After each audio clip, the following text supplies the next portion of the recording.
Hi friends, welcome to Ore Maccha YouTube channel. IPL 2025లో Lucknow super giant యొక్క squad ఎలా ఉంది, ఏ విధంగా ఉంది, మెగా ఆక్షన్ తర్వాత ప్లేయింగ్ 11 ఎలా ఉండబోతుంది అనేది అయితే పూర్తి డీటెయిల్స్ అయితే తెలుసుకునే ముందు మా ఛానల్ అయితే సబ్స్క్రైబ్ చేసుకోండి. పక్కన ఉన్న బెల్ ఐకాన్ మాత్రం అయితే క్లిక్ చేసి పెట్టుకోండి. ఫర్దర్గా మీ వీడియోలో అప్లోడ్ చేసిన మీకు నోటిఫికేషన్ వస్తుంది. ఐపీఎల్ 2025లో జడా వేదికగా 2 రోజుల పాటు అయితే మెగా ఆక్షన్ అయితే జరిగింది. ఈ మెగా ఆక్షన్లో వచ్చేసరికి లక్నో సూపర్ జాయింట్ మాత్రమైతే ఆచితూచి బిడ్డింగ్ చేసి ప్లేయర్ను కొనుగోలు చేసిందని కూడా చెప్పుకోవచ్చు. ముఖ్యంగా ఐపీఎల్ చరిత్రలోనే అత్యధిక ధర పెట్టి మాత్రమైతే రిషబ్ పంత్ను కొనుగోలు చేయడం జరిగింది. ఏకంగా 27 కోట్లు పెట్టి అయితే కొనుగోలు చేసిందని కూడా చెప్పుకోవచ్చు. ఐపీఎల్ చరిత్రలోనే అత్యంత కాస్ట్లీయెస్ట్ ప్లేయర్ అంటే రిషబ్ పంత్ అనే కూడా చెప్పుకోవచ్చు. రిషబ్ పంత్ వచ్చేసరికి లక్నో సూపర్ జాయింట్ కెప్టెన్ చేస్తారా లేదా నికోలస్ పూరన్ కెప్టెన్ చేస్తారా అని అయితే క్లారిటీ అయితే లేదు. మనకు అందుతున్న సమాచారం ప్రకారం అయితే రిషబ్ పంత్ కేవలం వికెట్ కీపర్గా అయితే బరిలో దిగే అవకాశం ఉన్నట్లయితే తెలుస్తుంది. మరి ఇంతవరకు అనేది అయితే త్వరలోనే క్లారిటీ వస్తే మాత్రం అయితే మరొక వీడియో చేసి అప్లోడ్ చేస్తాను. ఐపీఎల్ 2025లో లక్నో సూపర్ జాయింట్ మొత్తం స్క్వాడ్ వచ్చేసరికి 24 మెంబర్స్ అయితే ఉండడం జరిగింది. అందులో రిటర్నింగ్ లిస్ట్, అదేవిధంగా మెగా ఆక్షన్లో కొనుగోలు చేసిన ప్లేయర్లు అయితే ఉండడం జరిగింది. మొదటగా చూసుకుంటే రిటర్నింగ్ లిస్ట్లో వచ్చేసరికి నికోలస్ పూరన్, రవి బిష్ణో, మయాంక్ యాదవ్, మోనిస్ ఖాన్, ఆయుష్ బదోని అయితే రిటర్న్ చేసుకోవడం జరిగింది. అదేవిధంగా మెగా ఆక్షన్లో వచ్చేసరికి రిషబ్ పంత్ 27 కోట్లు, డేవిడ్ మిల్లర్ 7 కోట్ల 5 లక్షలు, ఆడమ్ మార్కరమ్ 2 కోట్లు, మిచెల్ మార్ష్ 3 కోట్ల 40 లక్షలు, ఆవేష్ ఖాన్ 9 కోట్ల 75 లక్షలు, అబ్దుల్ సమాద్ 4 కోట్ల 20 లక్షలు, ఆర్యన్ జూలై 30 లక్షలు, ఆకాశ్ దీప్ 8 కోట్లు, హిమత్ సింగ్ వచ్చేసరికి 30 లక్షలు, ఎం సిద్ధార్థ్ 75 లక్షలు, దిగ్వేజ్ సింగ్ 30 లక్షలు, షాహద్ అహ్మద్ 2 కోట్ల 40 లక్షలు, ఆకాష్ సింగ్ 30 లక్షలు, టాపర్ జోసఫ్ 75 లక్షలు, ప్రిన్స్ యాదవ్ 30 లక్షలు, యువరాజు చౌదరి 30 లక్షలు, రాజవర్ధన్ అంగేరికి 30 లక్షలు, హర్షిన్ కులకర్ణి 30 లక్షలు, మాతృ బ్రిట్లే 70 లక్షలు కొనుగోలు చేయడం జరిగింది. ఓవరాల్గా 24 మందితోనైతే ఎల్ఎర్జీ అయితే ఫుల్ స్క్వాడ్ మాత్రమైతే ఈ విధంగానే ఉందని కూడా చెప్పుకోవచ్చు.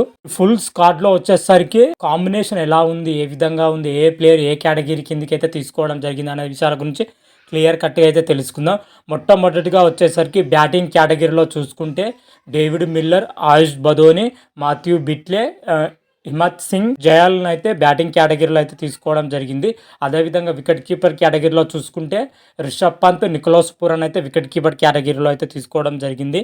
అదేవిధంగా ఆల్రౌండర్ కోటా కింద చూసుకుంటే అబ్దుల్ సమాద్, మిచెల్ మార్ష్, షాహద్ Ahmed, Harshal Kulkarni, Yuvraj Chaudhary, Rajvardhan Hangargekar, Aiden Markram allrounder కేటగిరీలో అయితే తీసుకోవడం జరిగింది. అదేవిధంగా స్పిన్నర్లుగా చూసుకుంటే రవి బిష్ణో, ఎం సిద్ధార్థ్, దిగ్వేజ్ సింగ్ను స్పిన్నర్ల కోటాలో తీసుకున్నారు. అదేవిధంగా ఫాస్ట్ బౌలర్ కేటగిరీలో చూసుకుంటే మయాంక్ యాదవ్, ఆవేష్ ఖాన్, ఆకాశ్ దీప్, మోనిస్ ఖాన్, సమర్ జోసఫ్, ఆకాష్ సింగ్, ప్రిన్స్ యాదవ్ని అయితే ఫాస్ట్ బౌలర్ కేటగిరీలో అయితే తీసుకోవడం జరిగింది. ఓవరాల్గా చూసుకుంటే ఎల్ఆర్జీ స్క్వాడ్లో చూసుకుంటే అనుకున్నంత స్థాయిలో అయితే వీళ్ళు ప్లేయర్ని అయితే కొనుగోలు చేయడంలో విఫలమయ్యారని అయితే క్లియర్ కట్గా అయితే తెలుస్తుందని చెప్పుకోవచ్చు. బౌలింగ్ పొజిషన్లో అనుకున్నంత ఎక్స్పీరియన్స్ బౌలర్ అయితే లేరు. ఒక ఆవేష్ ఖాన్ మాత్రమే ఉండడం జరిగింది. అనుకున్నంత ఎక్స్పీరియన్స్ బౌలర్ అయితే కాదు. అదేవిధంగా మిడిల్ ఆర్డర్ పొజిషన్లో కూడా కొంచెం డిసప్పాయింటెడ్గా ఉందని చెప్పుకోవచ్చు. ఆల్రౌండర్ కోటాలో కూడా పెద్ద ఎక్స్పీరియన్స్ ప్లేయర్ కూడా లేకపోవడం, ఒక మిచెల్ మార్ష్ తప్ప మిగతా అందరు ప్లేయర్ కూడా ఎక్స్పీరియన్స్ ప్లేయర్ అయితే లేకపోవడం. అదేవిధంగా బ్యాటింగ్ పొజిషన్లో చూసుకుంటే టాప్ ఆర్డర్ బ్యాటింగ్ పొజిషన్లో అయితే సూపర్గా ఉందని చెప్పుకోవచ్చు ఎల్ఎస్జీ మాత్రమైతే. కాకపోతే కొంచెం ఫాస్ట్ బౌలింగ్ విభాగంలో, అదేవిధంగా మిడిల్ ఆర్డర్ పొజిషన్లో ఎల్ఎర్జీకి అయితే ఇబ్బంది పడే అవకాశం అయితే కనిపిస్తుంది. స్పిన్నర్లో చూసుకుంటే రవి బిష్ణో మాత్రమైతే ఉండడం జరిగింది. అయితే ఓవరాల్గా ఎల్ఎర్జీ స్క్వాడ్ కాంబినేషన్ చూసుకుంటే మాత్రమైతే మరి వావ్ ఉన్నంత లేదు, కానీ ఒక రేంజ్లో అయితే ఉండడం జరిగింది. అయితే ఐపీఎల్ 2025లో లక్నో సూపర్ జాయింట్ యొక్క ప్లేయింగ్ 11 ఎలా ఉండబోతుంది, ఏ విధంగా ఉండబోతుంది అనేది అయితే క్లియర్ కట్గా అయితే తెలుసుకుందాం. ఫస్ట్ ఓపెనింగ్ పొజిషన్లో చూసుకుంటే రిషబ్ పంత్, అదేవిధంగా హర్షల్ కులకర్ణి ఓపెనింగ్లో బరిలో దిగే అవకాశం అయితే కనిపిస్తుంది. రిషబ్ పంత్ వచ్చేసరికి మిడిల్ ఆర్డర్ బ్యాట్స్మెన్, కాకపోతే ఇప్పుడు ఓపెనింగ్ పొజిషన్లో ఆడే ప్లేయర్ లేకపోవడంతోనే రిషబ్ పంత్ అయితే ఓపెనింగ్ పొజిషన్లో బరిలో దిగే అవకాశాలు అయితే కనిపిస్తున్నాయని చెప్పుకోవచ్చు.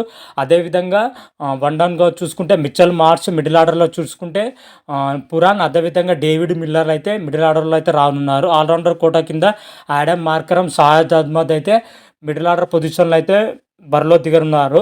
స్పెషలిస్ట్ స్పిన్నర్గా రవి బిష్ణు అయితే రానున్నాడు. అదేవిధంగా పేస్ విభాగంలో చూసుకుంటే బోనిస్ ఖాన్, మయాంక్ యాదవ్, ఆవేష్ ఖాన్లు అయితే పేస్ విభాగంలో అయితే బరిలో దిగనున్నారు. ఓవరాల్గా చూసుకుంటే ఎల్ఎస్జీ యొక్క ప్లేయింగ్ 11 అనుకున్నంత స్ట్రాంగ్ అయితే కనిపించట్లేదని కూడా చెప్పుకోవచ్చు. కొంచెం ఏదో డిసప్పాయింటెడ్గా అయితే ఉండడం జరిగింది. అది పేస్ విభాగం అయినా కానీ, మిడిల్ ఆర్డర్ పొజిషన్ అయినా కానీ, టాప్ ఆర్డర్ పొజిషన్లో మాత్రమైతే అనుకున్నంత ప్లేయర్స్ అయితే లేరు. ఎందుకంటే వాళ్ళు ఆడే పొజిషన్లో మార్చి ఆడవలసి వస్తుంది. కాబట్టి ఎల్ఎస్జీ మరి ఎంత మేరకు ఈ ప్లేయింగ్ 11తో సక్సెస్ అవుతుందో అయితే చూడాలి. ఐపీఎల్ 2025లో వచ్చేసరికి ఎల్ఎస్జీ పూర్తి ప్లేయింగ్ 11 మాత్రమే ఈ విధంగానే ఉండబోతుంది. Rishabh Pant, Harshal Kulkarni, Mitchell Marsh, Nicholas Pooran, David Miller, Aiden Markram, షాహిద్ అహ్మద్, రవి బిష్ణు, మోనిస్ ఖాన్, మయాంక్ యాదవ్, ఆవేష్ ఖాన్లతో కూడిన ప్లేయింగ్ 11 అయితే ఉండబోతుంది. మరి ఇదే ప్లేయింగ్ 11తో బరిలో దిగుతుందా లేదా అన్నది అయితే ఐపీఎల్ 2025 స్టార్టింగ్లో అయితే మనకు క్లియర్ కట్గా అయితే తెలిసిపోతుంది. అంతవరకు మీకు ఈ వీడియో కానీ నచ్చినట్టయితే లైక్ చేయండి, షేర్ చేయండి. మరిన్ని వీడియోల కోసం మా ఛానల్ సబ్స్క్రైబ్ చేసుకోండి. పక్కన ఉన్న బెల్ ఐకాన్ మాత్రం అయితే క్లిక్ చేసి పెట్టుకోండి. ఫర్దర్గా మేము వీడియోలో అప్లోడ్ చేసాం మీకు నోటిఫికేషన్ వస్తుంది. రారా మహాదేవ్ శంభో శంకర. Thank you.